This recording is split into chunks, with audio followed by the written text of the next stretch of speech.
Hi, I'm Brittany Wilburn and I'm the Executive Director at the Health Partnership, an organization committed to compassionately connecting individuals to health and well-being resources so they thrive.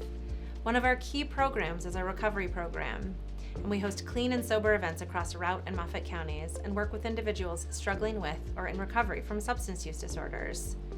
I'm Lindsay Simbay, and I work for the Colorado Consortium for Prescription Drug Abuse Prevention.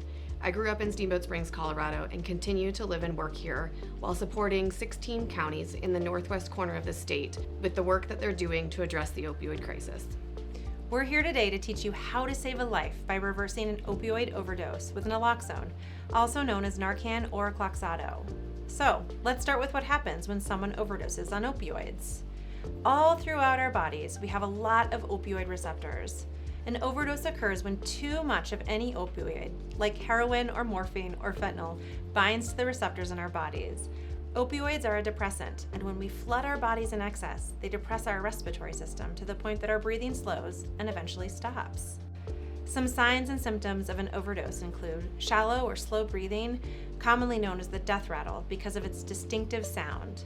Lips and nails turn bluish purple. You can be unconscious, cool, clammy skin, usually bluish purple, gray, or ashen in color, pinpoint pupils, non-responsive, and a body that's limp or heavy, and slow heart rate or low blood pressure. If you suspect an overdose, call the person's name to wake them up. Shout Narcan or I'm calling the police. If still unresponsive, try a sternum rub. Basically, you form a fist, put your knuckles right on the sternum or the breastbone, and rub with pressure. And call 911 and stay with the person until help arrives. Most importantly, administer naloxone.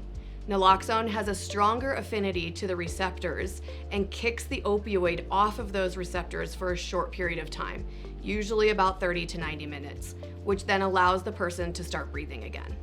To safely administer naloxone, provide support to the back of the neck to allow the head to tilt back. Spray once into one nostril. Wait 2 to 3 minutes. If the person has not revived, administer a second spray in the opposite nostril. Once the person comes to, put them in the recovery position and provide comfort measures until help arrives. Tell the person about the overdose and the use of naloxone. If they are a person in active use, they may experience opioid withdrawal symptoms when they come to. Emphasize the importance of not using more fentanyl to combat withdrawal symptoms. Keep in mind, someone who is not in active use will not likely experience withdrawal symptoms. Some important facts about naloxone nasal spray. It's 1 dose per bottle, and you do not want to prime it. Once you expel the medication, it's expelled, so you want that to go into the nostril, not into the air. You cannot hurt somebody by giving them naloxone, and naloxone lasts about 30 to 90 minutes. That's a lot of information, and you may need a refresher now and then.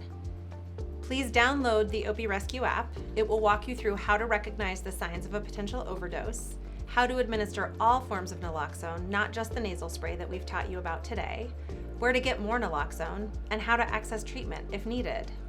In addition to downloading the Opie Rescue app, you can also save a life by carrying naloxone and knowing how to administer it if you suspect an opioid overdose. Talk to your friends, neighbors, coworkers, family, anyone about fentanyl and the benefits of carrying naloxone. As always, we're here to help. Head over to thehealthpartnership.org to learn more.